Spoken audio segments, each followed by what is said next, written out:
Evan Dunn. Welcome to A Voice and Beyond. It's so lovely to have you on the show. You are my very first guest from Idaho. And when I think of Idaho, for some reason I think of potatoes. Like, what is it about Idaho potatoes?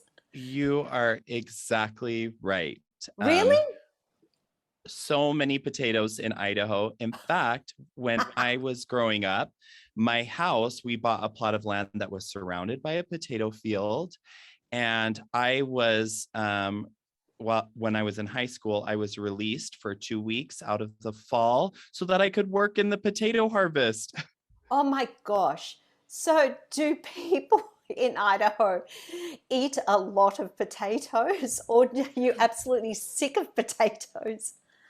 I think definitely in my family, we ate a lot of potatoes because potatoes that would fall off the trucks around the fields, the farmer said we could just go pick them up. So Oh we my had gosh. lots of potatoes and I was so spoiled. Like if I eat a boxed potato, those dry potato pearls, I just want to throw up. I think, what is this garbage? I want an actual potato.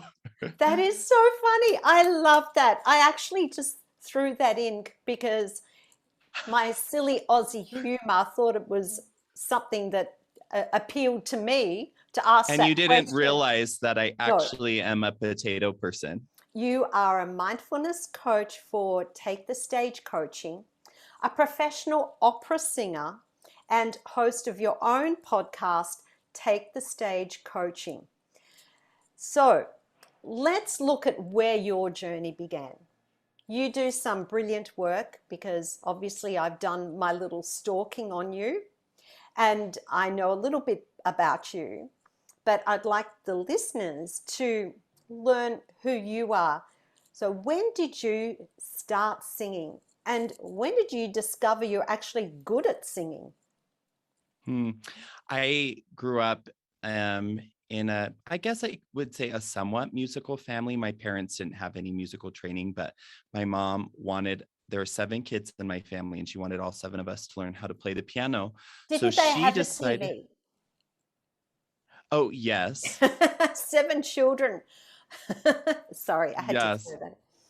Yeah. Yeah. And so she decided, even though she didn't know how to play the piano, that she would take us all to piano lessons every week. And she practiced with all 7 of us every day. And I don't know how she did that, Wow. but that was something that was so important to her. Hmm. And then I met a few people along the way who would say, "Oh, come sing in this boys' choir," or, just like little by little, Hmm. I just kind of was singing in some things.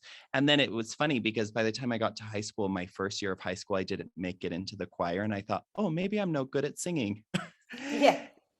And I had a student teacher who actually, she is my dear friend to this day, and she is a life coach as well. Her name is Emily Ricks, and she's amazing. And she was a student teacher, and she said, come take voice lessons with me. And I just fell in love with her, fell in love with singing, and just that's kind of how it started. Yes. So, in terms of your family, I know that a lot of parents think that going into a performance career is rather risky because it's such an unstable and unknown industry. Were your parents encouraging of you to go into that field, or did they want you to play sports, or did they think, no, you need to go into a corporate job, such as being an accountant, or how did they feel about all this? I never felt pressure from my parents to be doing anything other than what I'm doing. Um, and so I have to feel very grateful for that. But Mm. the rest of the world has definitely given me so many messages about why not to do what I'm doing. And so I suppose in a lot of ways I was lucky to have a support system. But Yeah. When you began your formal training with this, or when you started your lessons with your teacher, was that prior to voice change for you, or was it after your voice changed? It was after. Mm-hmm. Okay.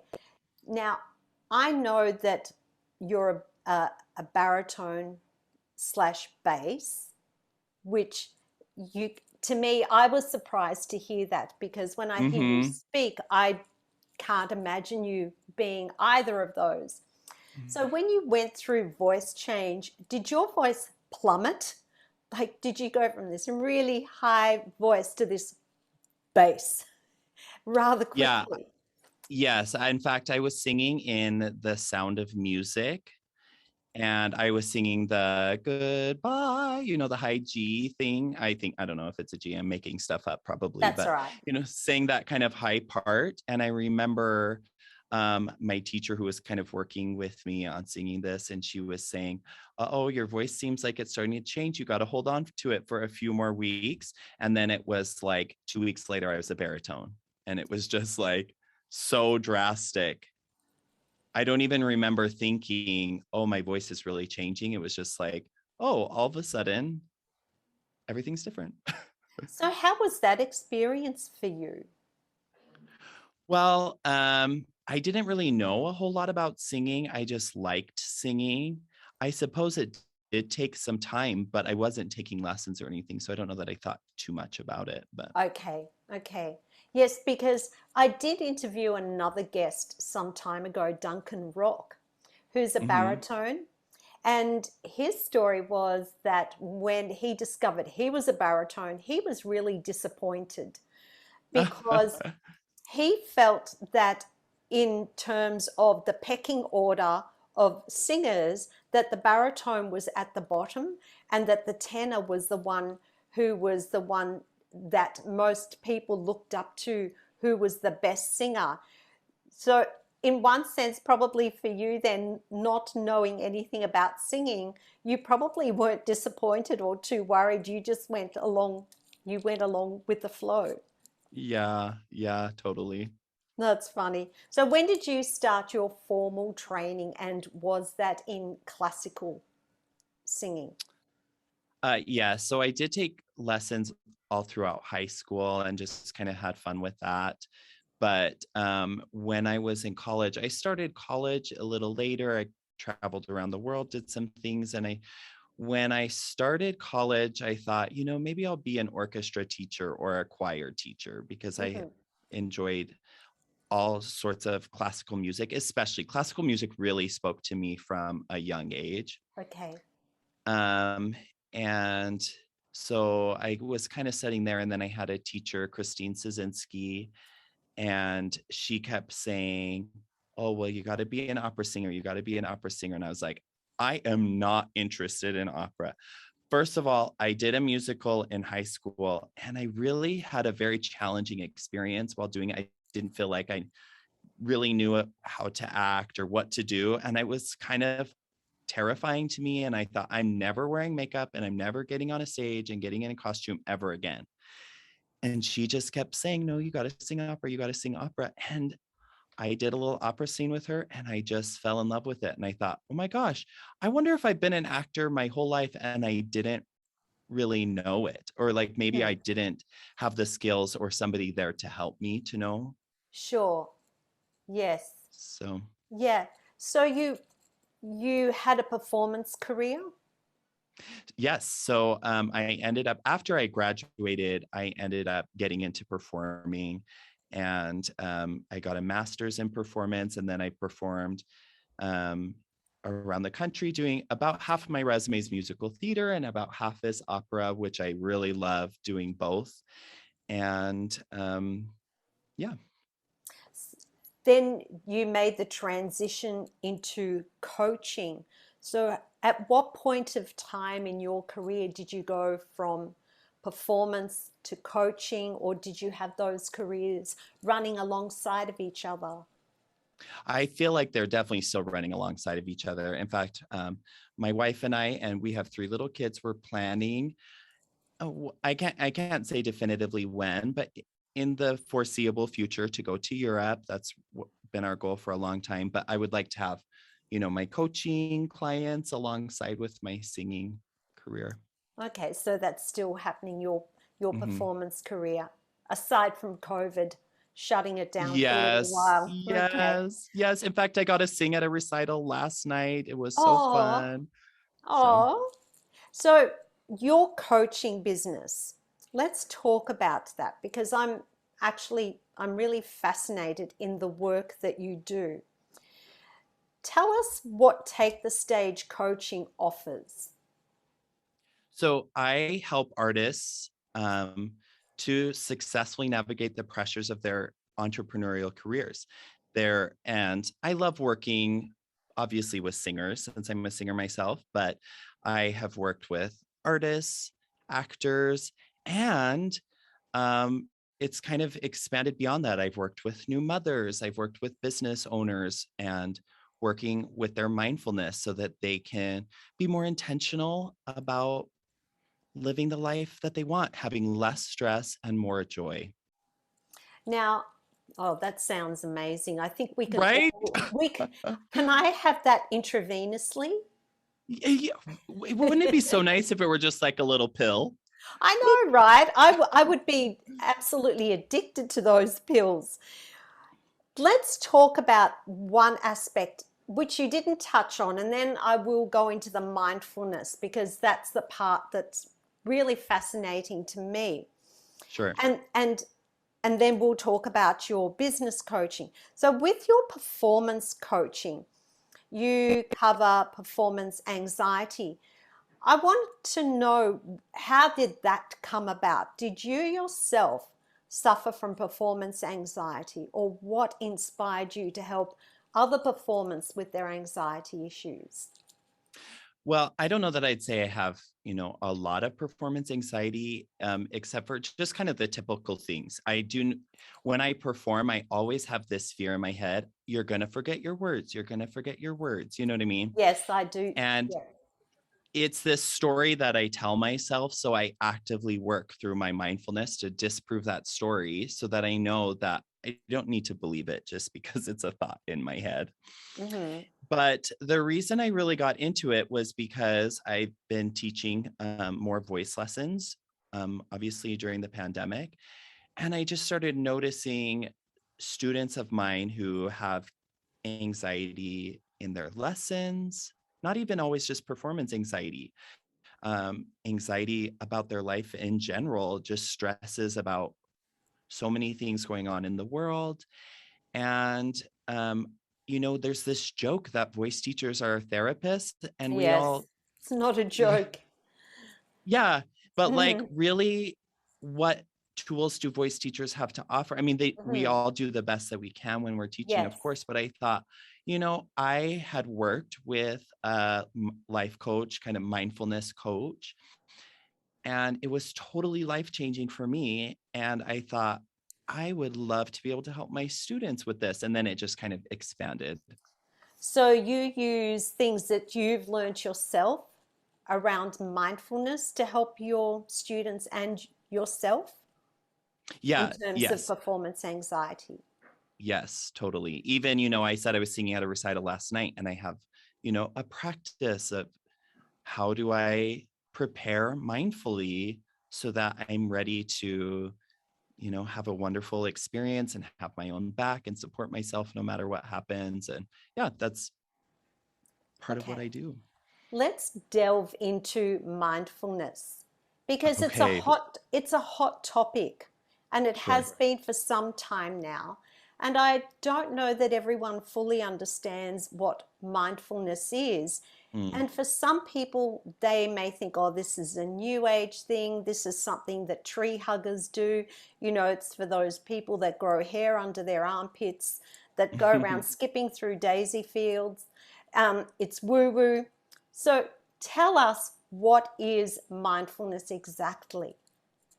Well, if I could go around and hug trees and skip in daisies, I'd probably just do that all the time. I think that sounds wonderful. But so mindfulness for me is a way of being able to understand that my thoughts are not myself. Mm-hmm. There's a Yes. separation so that when I have this kind of run, well, how do I describe it? It's kind of like just consistent thoughts persistent, that they just keep running through your mind. You know what I'm talking about. And we identify ourselves so strongly with those thoughts that are running through our brains. We think that we are those thoughts. And mindfulness for me is a way to step back and disidentify myself with those thoughts so that I can start to disprove them and actually believe better thoughts that are more helpful for me and that help me to understand my feelings better, create feelings that are more helpful for me. And yeah. So it's more than just being in the present moment. It's actually disengaging from the thought processes or the belief systems that you have in your mind in that Yeah. moment in Yeah. time. Living in this present moment is definitely part of that because I mean, if you think of it, this moment right now with you and I, Marissa, is the only moment we're ever actually experiencing. And this next moment and this next moment and the past lives as a memory and the future as thoughts. And so often we're living in anxiety and fear about the future or anger and frustration about the past. So yes, learning to live in this present moment is so, so, so crucial.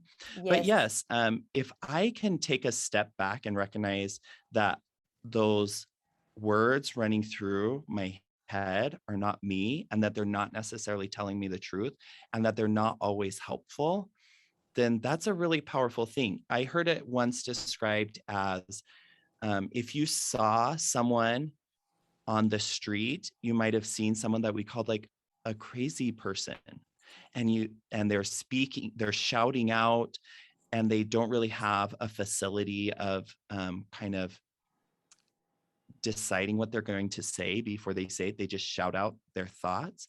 And we think, oh, well, that's crazy. How could, I'm so glad that I'm not like that. But here I am.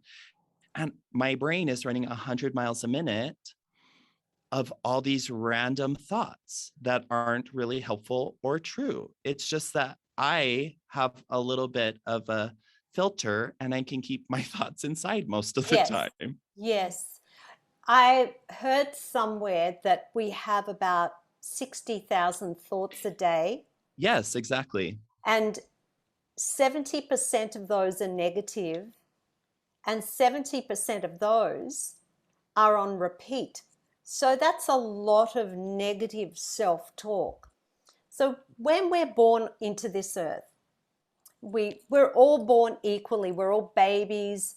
So how do we acquire all that those stories that we believe to be true and those thoughts that come along with those stories? I tell my clients and my students that everyone struggles with it. There are definitely some people who struggle with it more, but it really comes down to, you know, learning to believe those thoughts. And some people hold on to their thoughts in this, it's like a story that you're telling yourself in your head. And some people hold on to those thoughts a lot stronger than other people. But we all do it. Yes. We're actually lying to ourselves in one sense, Oh, aren't we? totally. 100%. Yeah. We literally are making up stories and then we add meaning to each little story. It's like I had a student just today who told me, I'm not very good under pressure. I always crumble. And I was like, let's kind of break that down a little bit. So what does it mean to that you always crumble under pressure? And it's like, as we talked about it, we realized that she didn't really mean always, because sometimes she actually does say the right words and she's sometimes sings beautifully. And so when she's using the word always, she's making up a story and lying to herself. And then what does it even mean to crumble? Like, how do you define that in a court of law that you crumble under pressure? Well, sometimes I forget my words. Well, is that really crumbling under pressure? Or are you just adding a lot of meaning to this story that you have in your head about your performance anxiety? That's really interesting because in one sense, what you're telling her to do, what I interpret is that you're telling her to mind her language too. Right. It's first notice that you've got a thought. And then there are, several tools that we can use to start inquiring after those thoughts and deciding whether they're really true, whether they're really helpful, and if we really want to continue believing them and taking them into our future, or if we would like to start practicing a different thought that helps us to feel more empowered and to feel more excited and ready to take on another challenge. And that's a really good tool also that helps us to not be so reactive. If we take that moment to process and think about something before we open our mouths, because they say that those few seconds before you respond can be so important too. And that will help us in the way that we connect with other people, but also to the language that we use, and what is our true belief right in this moment. Yeah. I mean, it has been a game changer as far as relationships, definitely with my wife. I mean, how often is it that we're like, for example, I might see her do something and I just instantly could start making up a story about how she's trying to make me mad or she's trying to whatever. I'm not even being very specific, but No, I can be specific. oh, okay. I'll share something right now. And this is Okay, to do with let's get into it. mindfulness. Yes. So, okay, at home with my husband, I to me, I don't believe he's very mindful, because if we're sitting there having a conversation, we can be talking about something really serious. As soon as he receives a notification on his phone, his immediate reaction is pick up Pull the out his phone phone and look at it. Sure. and look at it and disengages from the conversation. And to me, I think, one, he's not being very present. And I'll say to him, the language that I use and the thoughts that come to my head in that moment are, you're not giving me a safe space to speak to you. I don't feel that you're listening to me. I feel that you're not validating what I have to say. And I feel that what I have to say is not important to you. Right. Sure. So that all comes, one, as a society, in our relationships, we have become really disengaged, haven't we? Like, because of technology too. How many people do you see sitting around at a dinner table or out for dinner and they're on their phones? I go to the Right. gym and everyone's on their phones on social media, and I don't understand that.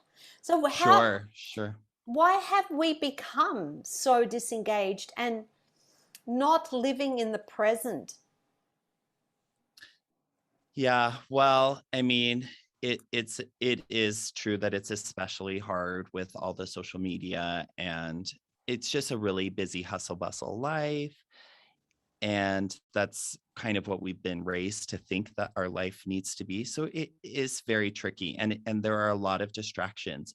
But really it comes down to, if I think that mindfulness is important to me, then it's a skill that I can learn how to do. And am I still going to be living with my phone and with different things? Yeah, sure. But I can, try to mitigate that as much as possible. So, Mm, mm. So why is it important to be mindful? How does it benefit us mentally, physically, emotionally? And is there science to back that up? yeah, there really is. And the science that I first think of is some of the research done by Dr. David Burns. And you'll have to forgive me. I should mention two other names. Let Yes, me pull those up quick because I don't want to be. that's okay.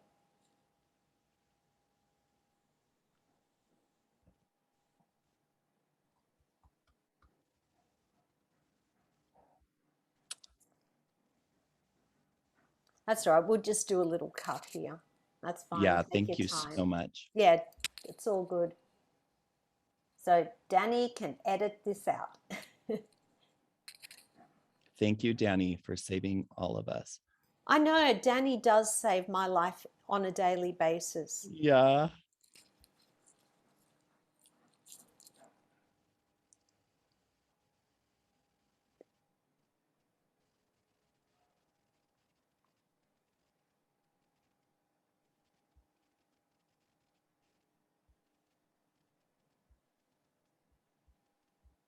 I'm just struggling to pull it up right now, but I think I know what I'll say.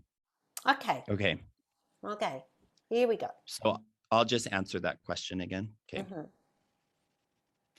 Yeah. So when I think of the scientific research for this, I first have to go to Dr. David Burns, and he's one of the people who popularized CBT, which is cognitive behavioral therapy. And there were other doctors who kind of started that movement, but he popularized it with a book, Feeling Good, and later another book, Feeling Great. And cognitive behavioral therapy is essentially the recognition that it's not our circumstances that decide how we feel. There really is another step in between the circumstances and the feelings, and that's our thoughts. And so this research that was done is so helpful because it helps people to realize I'm experiencing high levels of anxiety, depression, stress, frustration, all these different feelings. And all the feelings really are valid. I'm not trying to say that we should Mm. never feel those things, Mm. because learning how to feel your feelings and process them is also a super critical part of mindfulness.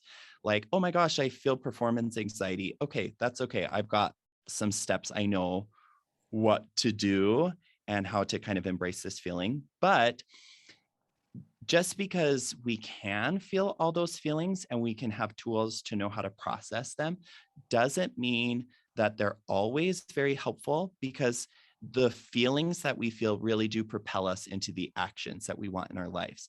And if we're always acting out of like a state of stress or frustration, then we're not really being as intentional. Or maybe if we're always afraid, then we might never take any risks that would help us to grow. So there are these feelings that we need to learn how to process. And cognitive behavioral therapy, which in my mind is mindfulness, but for therapy, it's really a way for people to recognize I don't have to always feel the way that I'm feeling just because my circumstances may seem to dictate that. If I can realize that I'm seeing the world with some distorted lenses, I've got some stories I'm telling myself that aren't necessarily true or helpful, and I can disprove them with my thoughts and create more helpful thoughts. I can have different feelings, and this will lead me to act more intentionally in my life. So really, do you need mindfulness in your life?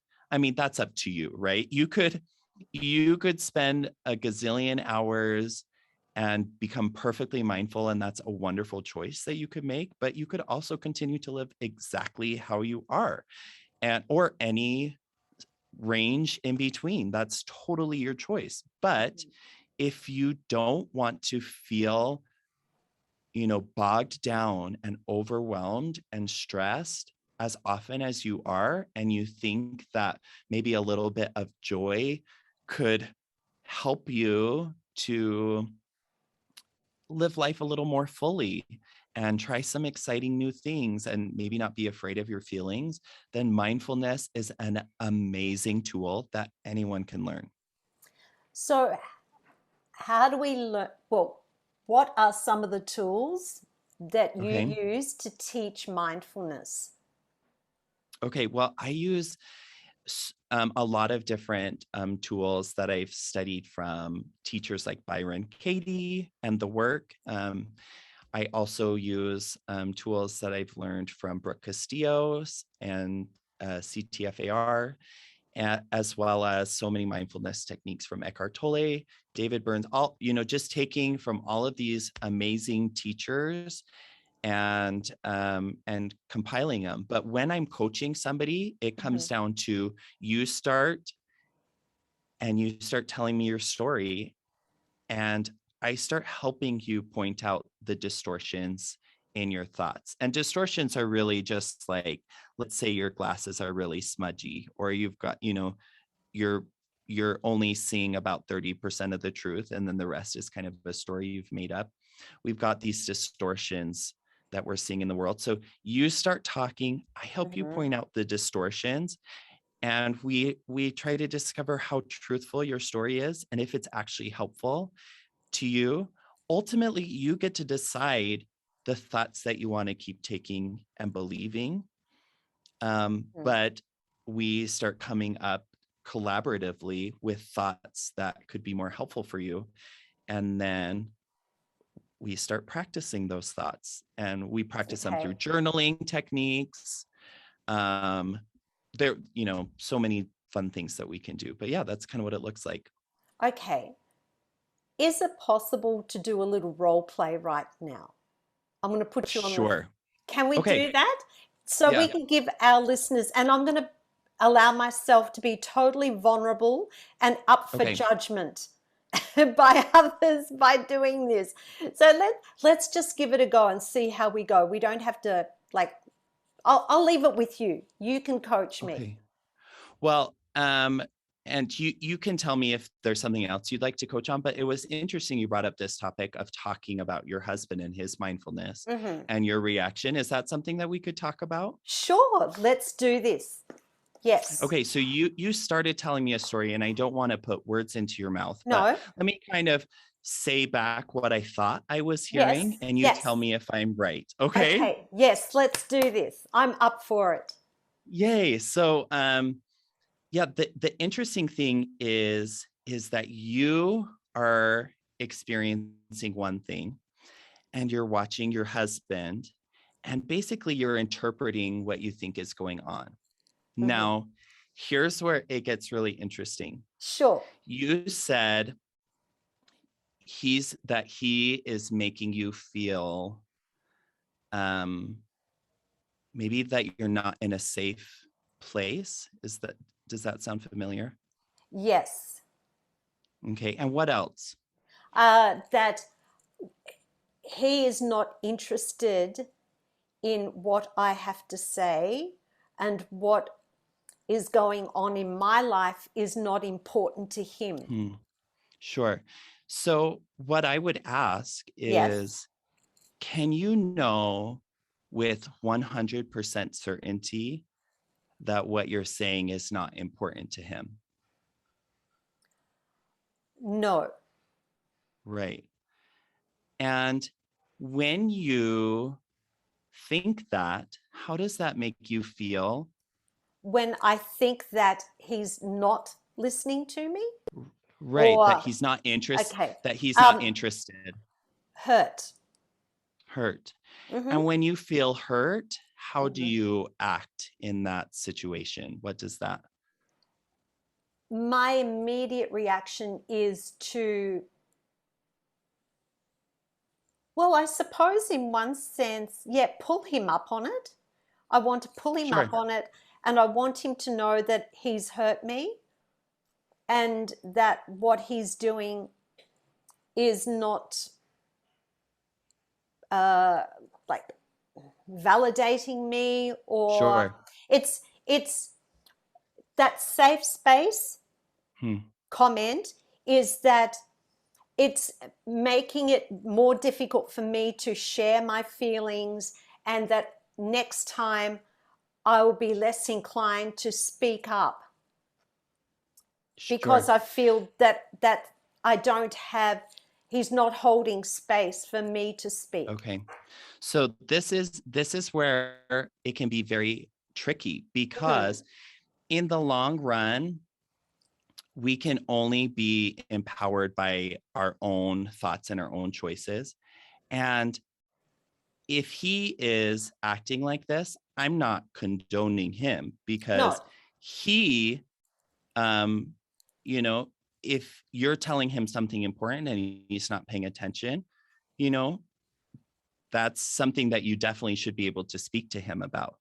Sure. But what I would want you to start thinking about is whether it's actually possible for him to hurt you, or if it's your thoughts about him that are hurting you. Mm, that's a very interesting question. And when And you put it it's like that, it's my thoughts. I'm, right. yeah, I'm choosing those thoughts because I know my husband loves me very much. And Wow. he would never want to hurt me. Right. But in that moment, you Mm, have a story in your head mm, that he's disinterested. It mm-hmm, causes you hurt. mm-hmm. And then you said that you kind of want to make sure to address it with him, which is a wonderful thing. Addressing things with each other is great, but it also kind of makes you feel like you want to shut down more in the future, which is less communication in Mm, the long run. mm-hmm. Yes. So just starting, and we could go on and on and on. Of course, we could talk for hours about this, but just recognizing that tiny little thought that, first of all, I'm believing a thought that I can't even know is 100% true. And that's the thought that's causing me this hurt, rather than giving him all the power. Like, oh, he's the one who gets to decide how I feel. He decides if I'm happy. He decides if I'm hurt. He decides if I love Wow. myself or if I hate myself. Instead, hopefully, as working on your mindfulness, you can start taking that power for yourself, which is the most amazing thing that I get to see as a coach. That is so cool because I didn't think that essentially I'm giving him power over my feelings. And Right. and I brought this up because I suppose, I used the example of my husband earlier because I Mm-hmm. think there's a lot of women and there's probably a lot of males in relationships that feel that they're not being heard for whatever Right. reason. So, I mean, that's really helpful for me. And I hope that it's helped other people that feel that they're being silenced or they're allowing someone Sure. else's behavior to silence them Right. or And of feeling that, course, yeah. sorry. And of course, if they're doing something that you don't want to continue to live with, of like if someone's being abusive, or even there are a lot of steps between what you're talking about and abuse, Oh, obviously. yes, he's not.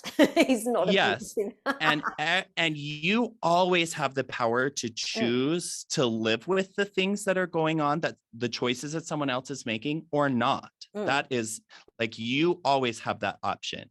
And we are not condoning what other people do, but when yes. we start to realize that no matter what someone else does or what they say or a circumstance in the world, I always have the power to step back, recognize my thoughts, choose thoughts that are helpful and powerful for me right now. Hmm. And then I get to move forward with whatever decision I want to make. Maybe I want to talk to my husband, just like you're saying. I want to talk to my husband and tell him that I would really appreciate if he would put his phone down. But hopefully I can do that with a little bit more authenticity in the moment, rather than like with a blame thing of you've hurt me. Yes. Yes. So that immediately puts you into almost a victim mentality.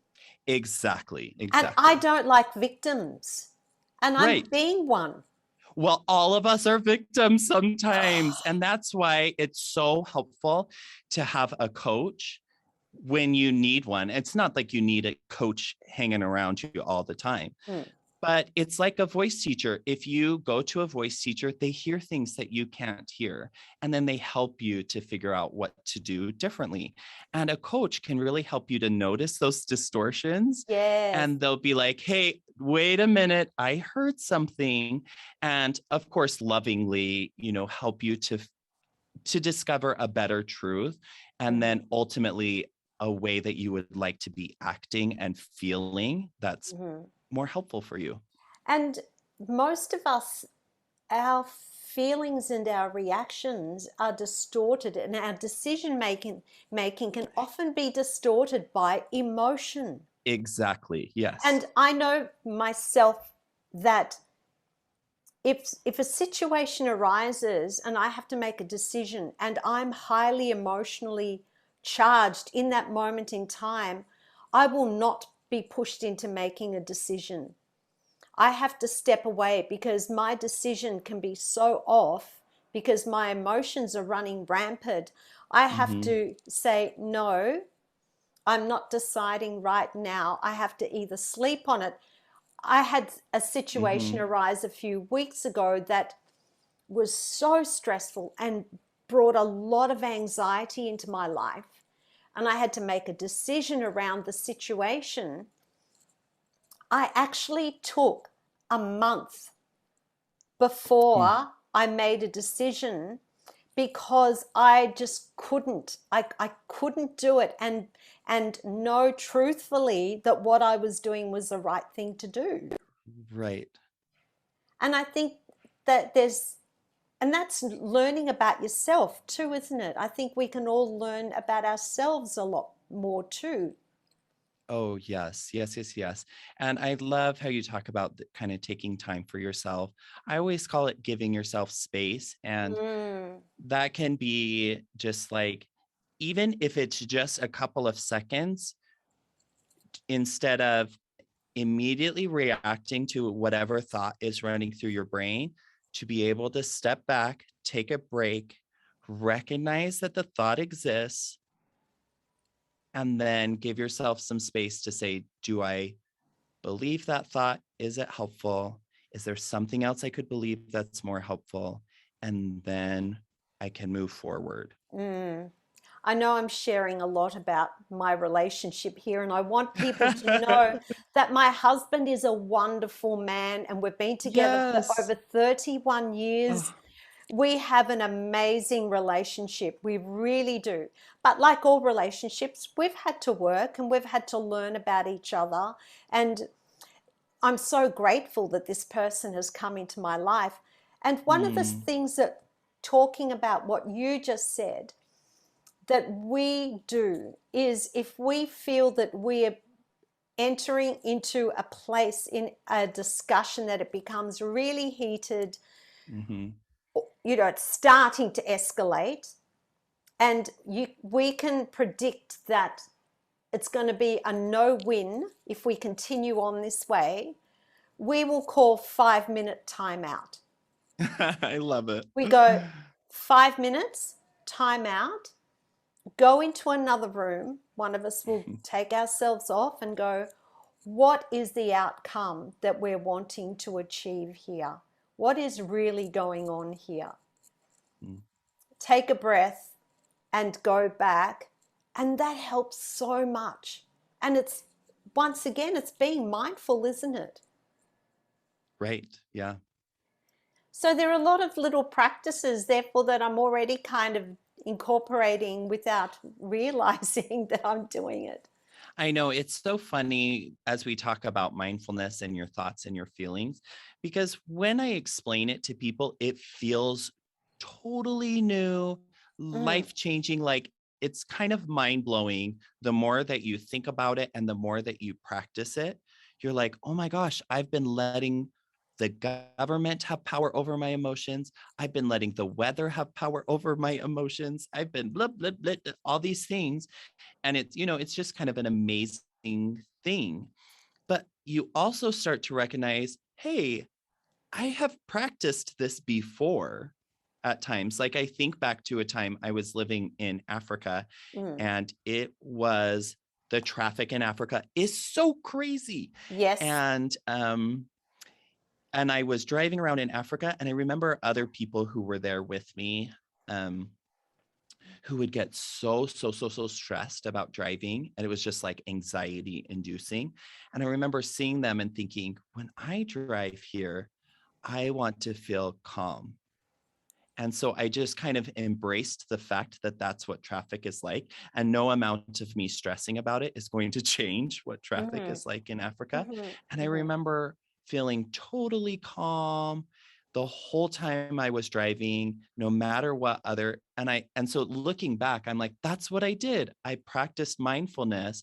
I decided that I didn't want to believe what I was currently believing, and I chose to believe something else. It took some practice. It created a lot of peace and joy for me instead of stress and anxiety. And so, why is it so mind blowing when we all have done it before? We just don't really realize that we have that power within ourselves. And Mm. that's what I'm like trying to help to pull out of all of my clients. And then there's these moments where they come to me and it's like the weight of the world is on their shoulders, and they're carrying heavy burdens, and they feel overwhelmed. And within moments, they're usually laughing and they're like, "Oh my gosh, I didn't know that I was thinking this way, and that this other way of thinking feels so much better." And that is the most exciting thing that I get to do as a coach. And I kind of witnessed it with you. I mean, we were talking for about 3 minutes, Yes. but it starts to feel like I have power in this moment. And that's an amazing thing. And what you're doing is liberating your clients too. You're Right. removing some of the shackles that are keeping them from living their best life. Have you noticed through COVID and beyond that people have changed? The people are more stressed, they're less mindful, or do you find the overall demeanor of people is different? I think that some people have allowed COVID to bring them more towards mindfulness and wellness. And some Mm. people, it has made them much more stressed and anxious. And, but again, just because that's kind of maybe your natural thing, I feel like I was kind of naturally a negative person. I mean, Yes. I've kind of always been like a smiley guy, but my wife knows, and the people close to me know that I was kind of a complainer. Oh, I like went behind closed doors, complain, complain, complain, complain. And that was kind of my natural state of things. And so no matter what your kind of natural inclination is, maybe, you know, you you have always blamed your feelings on everyone else. And it's kind of a learning curve to Mm. start quote unquote blaming it on yourself. But I don't mean to blame it on you. It's not your fault. It's just that you don't, like, if I say your stress or your anxiety is caused because of your thinking, some people might think, oh, that's because it's me, it's my, they start being overwhelmed Yes. by it. And that's not what it means at all. It Mm-hmm. really just means you have the power to learn a new skill, which might not feel natural to you, but you can totally do it if you want to. Mm. When you were saying that you're a complainer and you complain about everything, you know what I call those people? What? Umis. What does that mean, And, Umi? and umi is like, oh, me back. Oh, me boss. Oh, me life is miserable. It's Yeah, an umi. And I I learned love that that. from a girlfriend of mine. She calls them umis, and I think it's hilarious. And you're with COVID, yes, I suppose if people have a certain predisposition to a personality type, that you have swung further that way, Sure. perhaps. And I believe that COVID has brought out the best and the worst in everybody, definitely. Yeah. And what about meditation? Because to me, I always associated meditation with mindfulness. Okay, sure. So, Yeah, is I that think just that one of the tools in a big toolbox that we can use to become more mindful? definitely, yes. And meditation can look so different. I started learning about this from Laura Araujo at the MAPS Institute. So I Mhm. definitely recommend anyone looking up the Maps Institute, you can register for all of their articles for free, actually. And I write occasionally some articles for them, but she did a a meditation kind of challenge, I guess you could say, and it was teaching 7 different types of meditation in 7 Yeah. days. And it was so eye-opening for me to recognize that, yes, I do like to meditate occasionally lying on the floor. And I definitely love my shavasana at the end of yoga. That's super important to me. But I don't always love to lie on my back and meditate. And I kind of realized that it's okay because there are so many other ways for me to be mindful. I actually love kind of creating a meditative state for me myself as I'm making my breakfast in the morning. I make oatmeal every morning, and I try to go around the kitchen just like really mindfully thinking about each thing that I'm doing, creating feelings of peace and joy for myself. It's just a beautiful way to start my day. And people do it walking, they do walking meditations. There's so many different ways to do it, and definitely tools in the toolbox, however it looks for you. That's wonderful. I'm one of those people that I find it difficult to switch off in meditation as well. Mm-hmm. Sometimes in a 10-minute meditation, the first 9 minutes are spent thinking about my day ahead. And then the last minute Mm-hmm. is when I finally go, oh, okay, happy Right. place. Yeah. But I find that the place where I'm the most mindful is in Pilates. It's Yes. probably Yeah. the only place for me where all I'm thinking about is what I'm doing right in that Mm-hmm. second in time. And I Mm-hmm. love things like doing Sudoku or Wordle, where you totally switch off from everything too. Yeah. And in, speaking of Pilates and kind of that focus mind or whatever activity you're doing in yoga, and this is from the Bhagavad Gita, they call it abhyasa and viragya. Oh, yeah. Abhyasa is that focused attention coming to the mat and breathing, and your mind really does focus on the movement the whole time that you're doing it. And then there's this joyful meditative aspect, which is viragya, where you are releasing any expectations and just kind of feeling joyful. And I love that too. I love doing yoga. For so long, I would do yoga and I would just kind of uh, I would suffer my way through my yoga practices. And, it's been such a joyful thing for me to realize that I can feel happiness and peace throughout and make my yoga practice my own, focus in my own way. And yeah. Mm. We had a guest just recently who spoke about, she's a yoga instructor, Jen Mm-hmm. Haddix. And I shared with her that I don't do yoga because I've been twice, and both times I cried like a baby. Oh, And she right. and she said that was fantastic. And I said, well, I'm not paying someone to make me cry. Right. Yeah. So if someone wants to delve into mindfulness, where can they start? Yeah.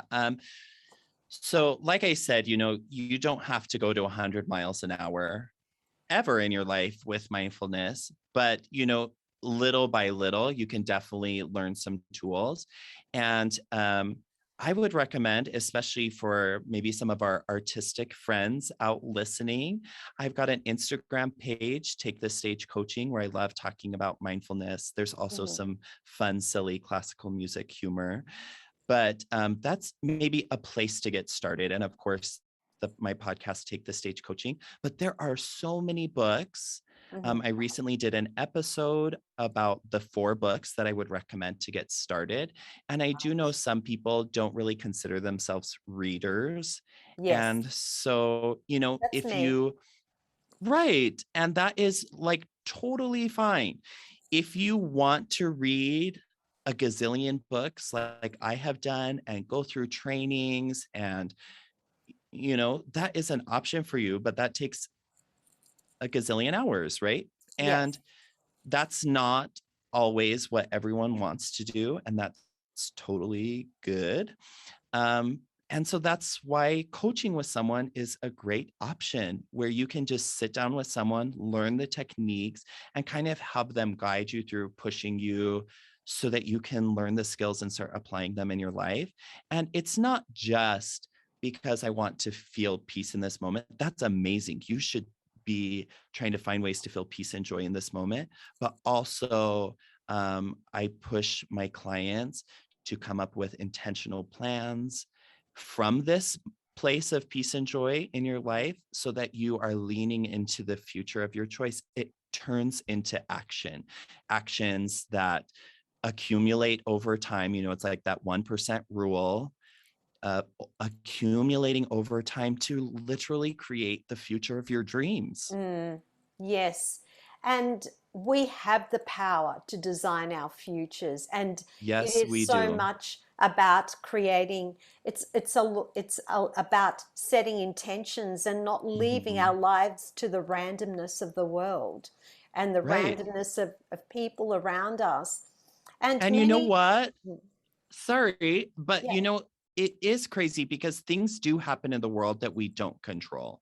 Mm, And I can't always imagine what is going to happen in the future. And yeah. that's kind of the beauty of it. But if I can master the skills of mindfulness, it doesn't really matter what the world throws at me. I'll have the emotional resilience to have my own back, to be able to care for myself and face anything that the future does bring to me, as well as thriving in this kind of intentional choice making that I'm doing for myself. Yes, and that's a really good point that you make, because what you're doing is planning for the future in a way that you can protect yourself from living a life of disharmony, or whatever you want to call it, of anxiety, of high stress.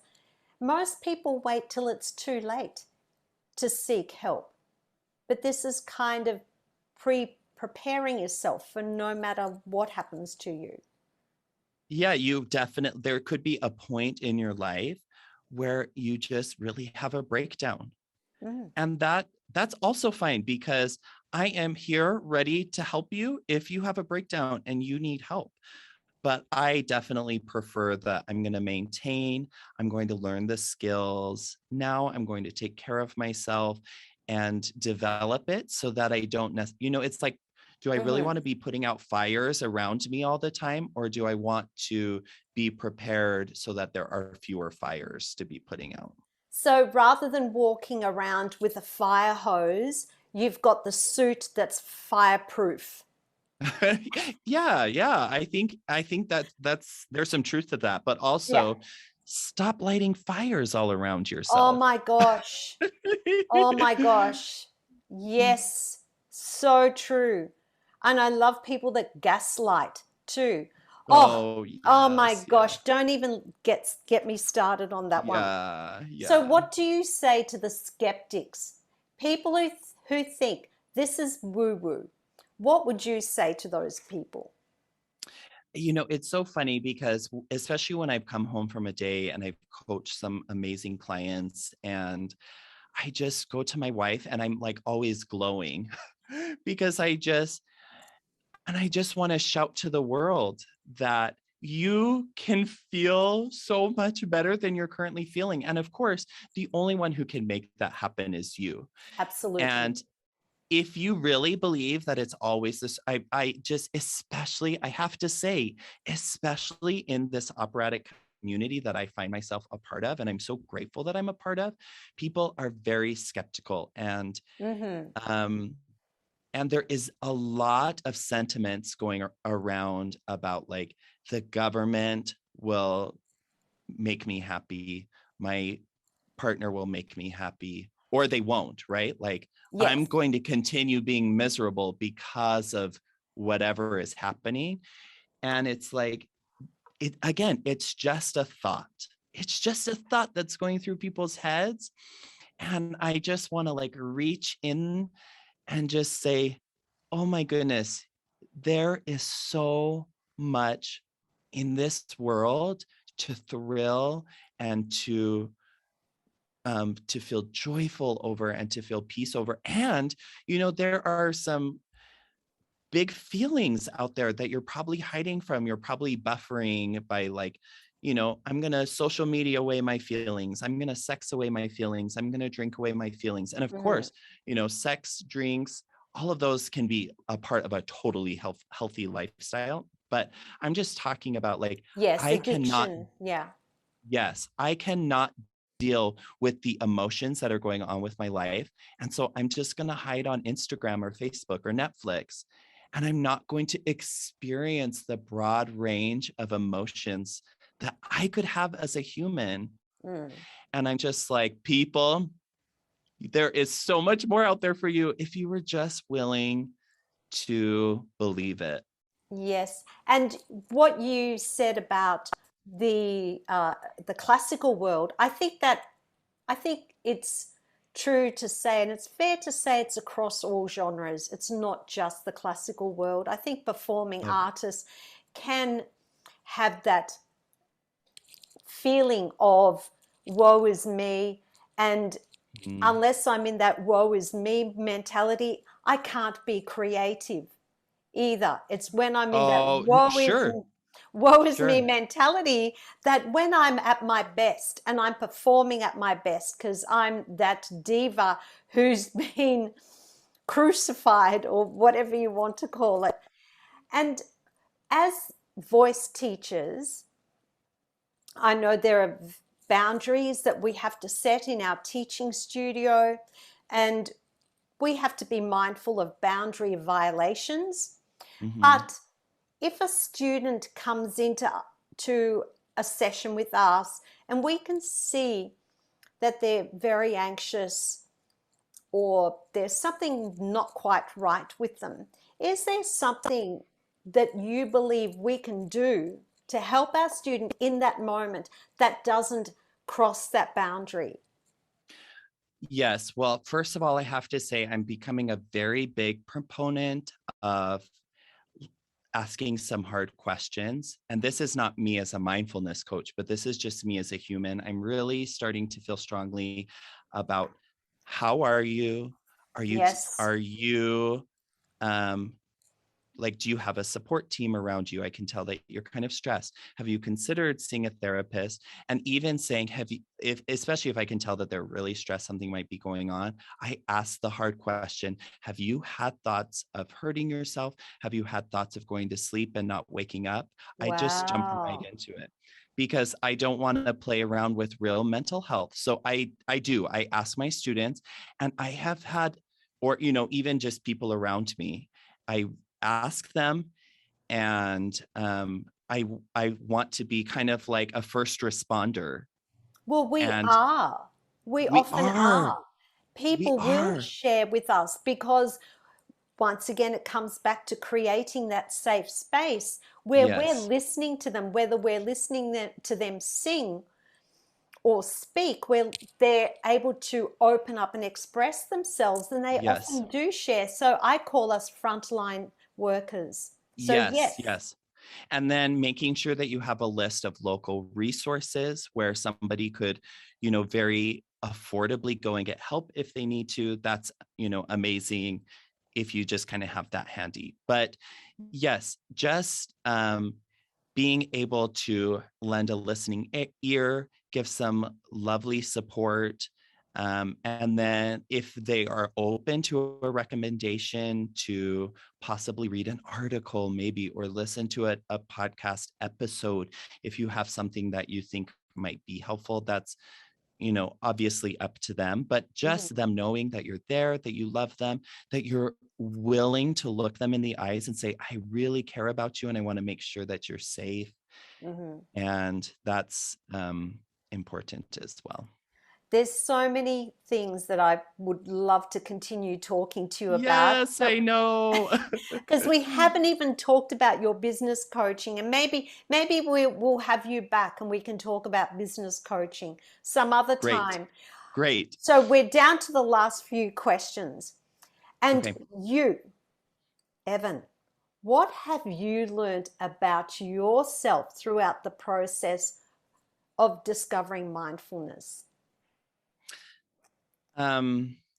I have discovered that I am worthy of taking care of myself, and that I am so much more powerful than I ever imagined. Um, and I I feel so much better. Yes, I feel all the feelings that I ever felt. I still feel frustrated and but when a feeling hits, Mm. I can slow down and I have the tools. I know how to process it. And I'm just so happy that I have those skills and that I know how to lean into a better future for myself. And it's just the most amazing thing that I could imagine for myself. That sounds so amazing that I want a cup of all of that. Here it is. Here. I'll Thank just you. send it through the computer to you. Yay. What's the greatest piece of advice you would like to offer our voice community and beyond? Okay.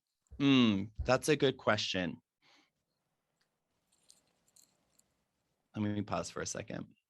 That's okay. Have a think, and I'm going to have a drink of water. Yeah.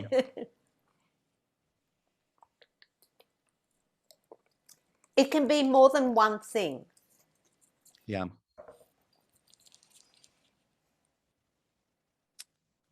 I want, if I have one thing for each of you, I want to sell you on the idea of yourself, on your worth, your value, maintaining your wellness emotionally now.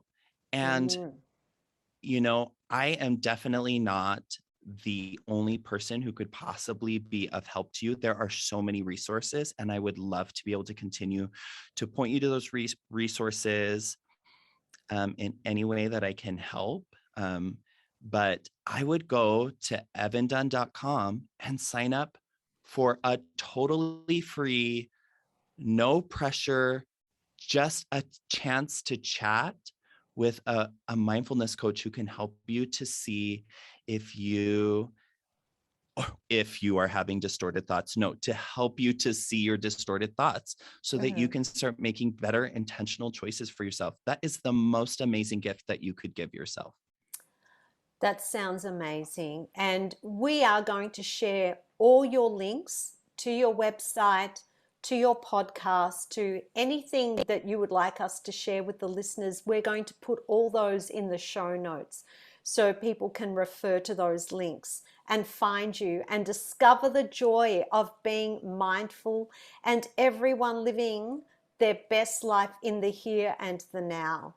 Yes. Yes. Evan, it has been such a joy having you on the show. I really appreciate everything that you've shared with us. There's some really powerful stuff, and thank you for guiding me through my own distorted thoughts there on my relationship, and I hope my husband doesn't kill me in Of the meantime. course. No, thank you so much. I wish you all the very best, and we will have you back on the show sometime. You've just been brilliant. Thank you so much. And until next time, Marissa.